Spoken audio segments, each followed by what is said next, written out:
Hello YouTube, I'm here to be giving you guys a video for messages from your higher self. So this is pile 1 and this is pile 2. I'll move this stone. Pile 1 and pile 2. We're going to get right into your reading.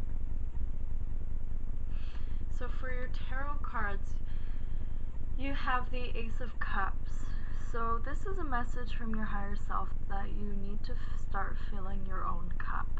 That there is a lot of love and a lot of passion for this card. This is also a message that love will gravitate towards you. Love will find you. But love isn't just finding wholeness in another person. That's the lesson of the Ace of Cups. The Ace of Cups is about seeing gratitude and like having your coffee in the morning, or seeing how the sunlight shines in on the window in the mornings. Yeah, you have the Nine of Swords. So the Nine of Swords, all of those messages that I gave with the Ace of Cups is sort of like another bypass to the Nine of Swords. Like, start filling up your own cup. I also feel like don't be so reliant on other people is another message. You have the Ten of Cups. You have Ace to the Ten of Cups. Wow. So I think you're going to find emotional fulfillment. You have the Six of Pentacles, but it is what you make out of it. So like if your mind is constantly negative, you're going to see negative in ultimately really happy and goal-orientated situations. This is a message to not let your own negativity get to your higher self, and that there really is a lot to be grateful for. You have the Page of Air, so there's going to be a lot of communication and a lot of like secretism around communication as well. I'm also feeling there's a huge calling for creative thinking. I feel like this is a huge calling to be heard as well. Like maybe you just need a counselor, like some of you guys maybe need counseling. Try not to imprint it on people who, yeah, and you have the Ten of Cups again, Ten of Water. So try not to imprint this on family, because the Ten of Water is ultimately a very much family orientated card. You have the Eight of Air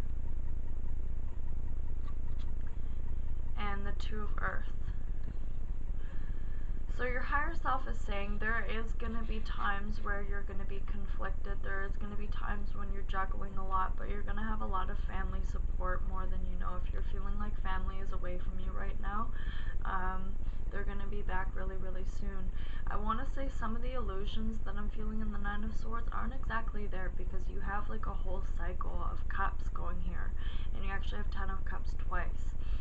So what I'm feeling here is that some of your mental breakdown or like mental coping mechanisms were built by you, and sometimes it's not the fact that we're wrong or that at the time when we built those boundaries that it was wrong.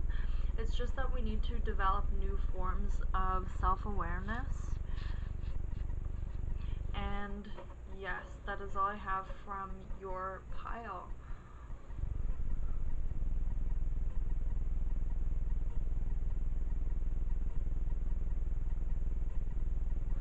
Alright, pile number 2. Your first cup is the Hanging Man. So your higher self is calling to you to actually reach to your higher self. Right now, even clicking on this video was a calling for that. It's a calling for perspective. It's a calling for illumination. This is Pisces ruler number 12. I feel this is like this is a non-action card, so like there probably isn't a lot of action going on. Wow, but you have the Wheel of Fortune. So there is something that's gonna like change your destiny, that's gonna like that implemented your life in a very powerful way, and your perspective, like you're seeing where you are, like where you are on the scale with the Hangman and the Wheel of Fortune. Fixed energy, so like whatever was in place was already meant to be there. You have the Eight of Swords and the Six of Cups.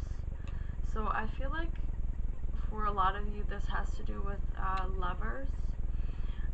This has to do with maybe picking and choosing who you're going to live the rest of your destiny with, or Six of Cups, or even who you're going to have children with. I'm seeing there's been a lot of mental confliction already in making these choices, but you feel like that destiny is just going to come for you. Well, it's not. If you're not deciding to take any action with the Hanging Man in what you know, you're going to stay stuck just where you are. And that's a message from your higher self. You have the High Priestess. Very, very powerful card. So like in the Wheel of Fortune and the Six of Cups and the Hanging Man, there's a lot of powerful knowledge that you have. You have the wisdom, the capability, the ability to make powerful choices that revolve in, that I think in the Three of Fire, that will revolve around how the universe actually works.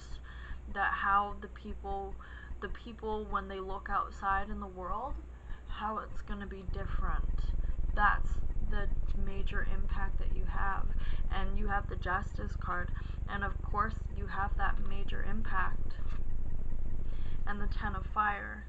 With the Ten of Fire, with the Justice, this is the burdens that you've already carried because of this situation.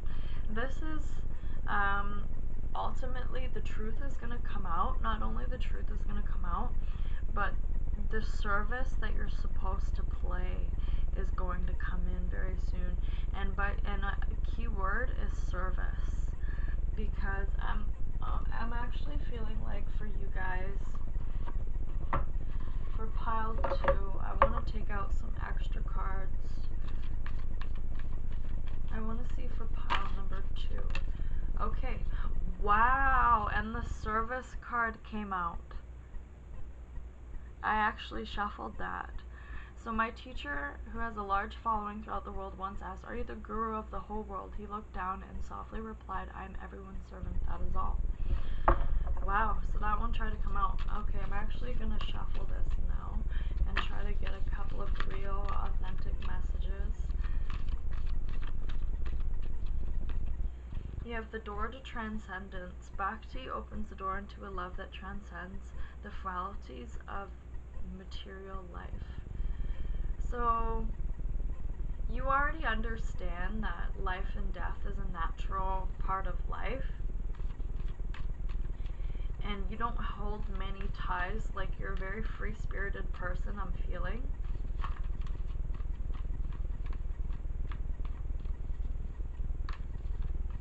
One last card.